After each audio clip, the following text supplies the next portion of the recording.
literally our hard left politicians in America are super hardcore conservatives, like literally everywhere else. Yep. America, and you will like, and this is just talking to friends from outside the country. Even my Canadian friends think we're absolutely insane. And Justin Trudeau is a piece of shit. Yes. Like Justin Trudeau is a piece of shit. But holy fuck, are our liberal politicians conservative? Yep. They're not. I mean, yeah, it's like that's a good joke on Twitter. It's just like when is when are people going to stop appealing to the? No, sorry. When are liberals going to realize that the reasonable Republicans are liberals? It's like when our liberals, when our Democratic Party stands going to realize that they're the reasonable Republicans, and the Republicans on the other side, like those aren't reasonable people. It's like, I have to assume, based on what Kat put out today about talking about a whole bunch of policies that were capitulating to the AHCA. They put out a paper on that. Isn't it American Progress that they're counter to this? Yeah, their counter to the AHCA actually capitulated on some of the things that the AHCA is trying to do. And I have to assume that, the Neurotandans and the political operatives of the Democratic Party understand that is the case.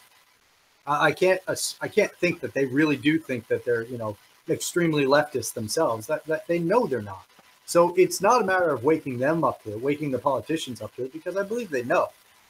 It's a matter of waking up everybody else to the fact that these people are just Tories who are pretending to be something else.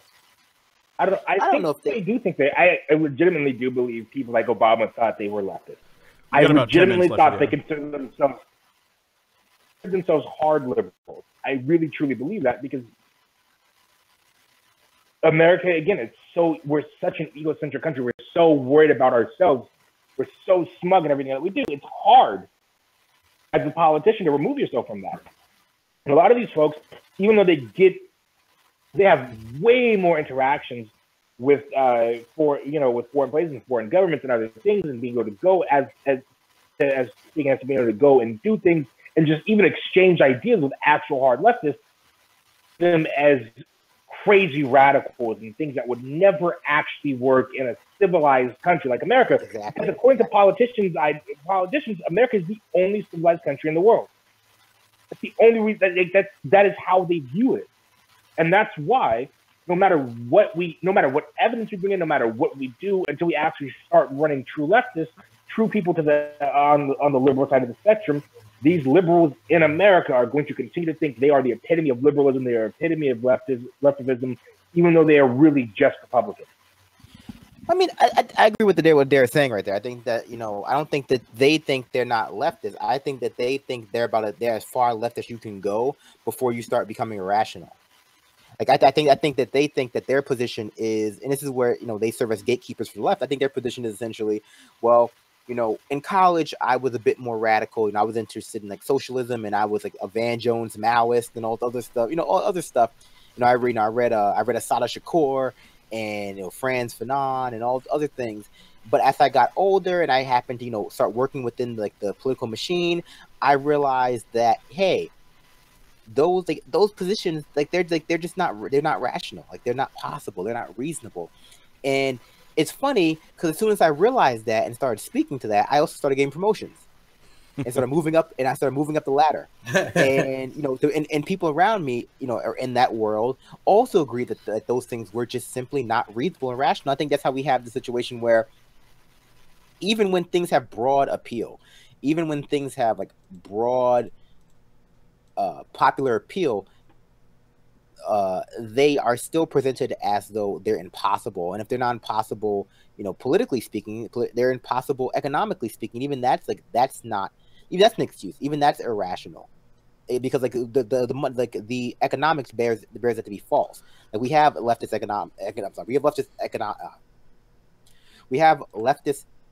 economists who come out and say like, you can afford this. This is about priorities. This is about here's how you do it. Right. The capital gains tax. Here's how you do it. And they, and we're now at that stage, that final stage, right, where people like Corbyn are winning. Things like single payer healthcare cannot be ignored. And now you see articles coming out that are basically attacking the unwashed masses, from elites, attacking the idea of democracy. Because hey, you know what?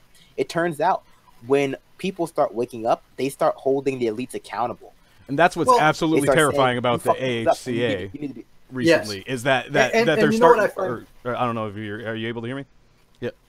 Yeah, we're able to hear you. It's just really broken up and weird. Yeah. Huh. All right. I'll see. Okay. So what I was going to say is, that they're not even having leftist economists. Mark Blythe, you can argue, is somewhat left because he doesn't believe in austerity, but he's not a leftist radical by any stretch of the imagination. And Mark Blythe went before Congress and was constantly saying, and you can watch that video, and was saying, look, you don't have a problem if you just tax people according to how you need to tax them. This is corporations, rich people, and everything else. And austerity doesn't work.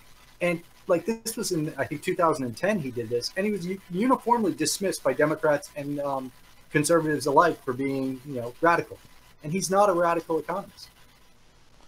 Hopefully my sound's working a little bit better, or maybe I'll try this and that might help. But what I was just going to say is what's terrifying to me is that they're starting to agree. And you saw Republicans come out and say, oh, we need to be working with Democrats. Democrats saying, like Joe Manchin saying, we need to work with Republicans. And whatever they're able to agree on is going to be far more devastating than what the AHCA was going to be able to ever get actually passed with and meet the threshold that Brandon pointed out of being able to get reelected on statewide elections.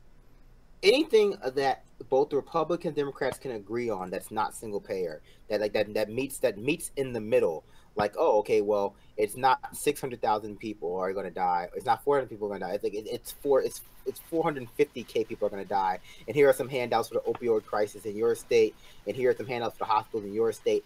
It's going to be devastating because it's going to have the air of bipartisanship to it, and it's going to give the illusion of widespread appeal. And that they made the ACA better, which is going to be something that probably wouldn't even actually be a result. You can't really make the ACA better, right? No. And I think that's really the part that is not being harped on enough, right? The ACA was crippled from the start. Like there are a few things you could do to make the ACA better, right? One would be make the expansion mandatory. Every state has to do it. Every state has to do it, and the government has to fund the discrepancy, right? Like they don't. There can be no withholding of funds from the executive branch, right? To pay for low income subsidy. There can't be that withholding. B, put actual caps on insurance companies. Because a lot of their premiums are going up. Yeah. A lot of things are going up. Also, have a clause to be able to negotiate with the pharmaceutical industry.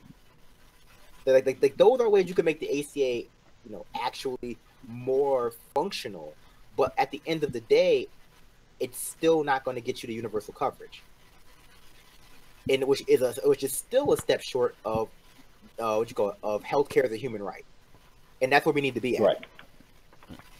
And we can't even get that to be part of the conversation without being called radicals or unreasonable or the various other superlatives. I don't think anyone's calling people radical who want single payer. I think that is like a very, very small portion of the population that has a very, very big megaphone. Fair enough. I don't think that's a wide. I don't think it's like a very widely held belief. I think maybe perhaps the Washington Post and the New York Times certainly believe it. I think unreasonable or like too wild of an expectation, I think might be a more common sentiment. That's like I'd like it, but that's just not realistic. It's not realistic. I think is more widespread. Not dying is a pretty unreasonable expectation, I guess. Well, it'd be one thing. It'd be one thing if we lived in a country. It'd be one thing if we lived in a country where we didn't have where we didn't have Walmart billionaires with yachts like $150 million yachts. Universal health care won't guarantee you immortality, so it's basically so we might as well not have it. Boom. Where's my conservative contract? I just found a poll. 60% of Americans, I think, right now support single payer. Yep, 46% of the GOP. But I think you're right, though, Brad. I think it is a small group of the population with a large megaphone. And I think that small group of the population is overwhelmingly the political class. Oh yeah, right. So we have the political class who's actually out there making rules and they're determining what the narrative is going to be, saying, oh well, most of you guys don't actually want single payer. Most of you guys don't actually want government-funded healthcare. But the thing is, is a lot of these people do think that it's a radical idea because it's so fundamentally outside of the system of capitalism. Capitalism does not want you to be healthy. Capitalism wants to make every dime that they can out of you. I mean, to be realistic, we don't even live in a country that's just right economically. So we live in a very authoritarian state. If you're a marginalized person, you live in a very libertarian state if you're a business person. Right? Yeah. Like, it's go ahead. Oh, what I was going to say is, honestly, I mean, like, it's almost gotten to the point where I don't necessarily blame the politicians because the political class has become so fucking corrupt based upon the system. I blame the system itself. I hate the politicians, but I don't necessarily see that they're the blame fault. But the ones that I see as 100% to blame, and this is one of the reasons why, like, when Trump screams fake news, I don't shout him down, is because the fucking haircuts on TV have a job, and they don't do that job. I mean, how many politicians do you think would actually survive a real grilling from Chris Hayes about single payer? None of them. Not a single one. And he could do it, but he refuses to do it so that he can make $33,000 a day. And those are the guys I see as making the conscious effort to sell the fuck out.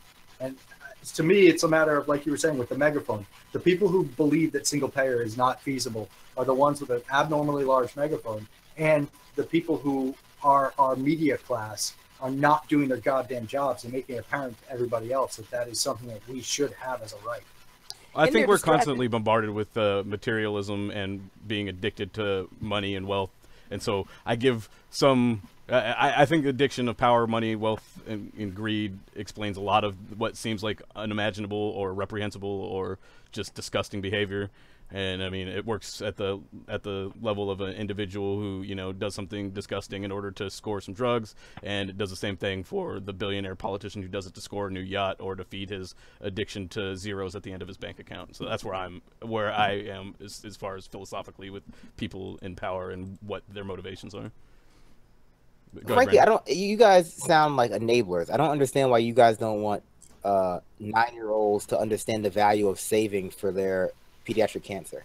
I don't understand. Like, I don't understand why you don't want a 9-year-old who has leukemia to start a lemonade stand and experience the joys of the free market, and, you know, in order to, like, ensure their survival. Did you know, like it's when I found out, did you know, like, GoFundMe, like, of the $2 billion raised on GoFundMe last year or whatever, like the over a year, $1 billion of that was for healthcare costs?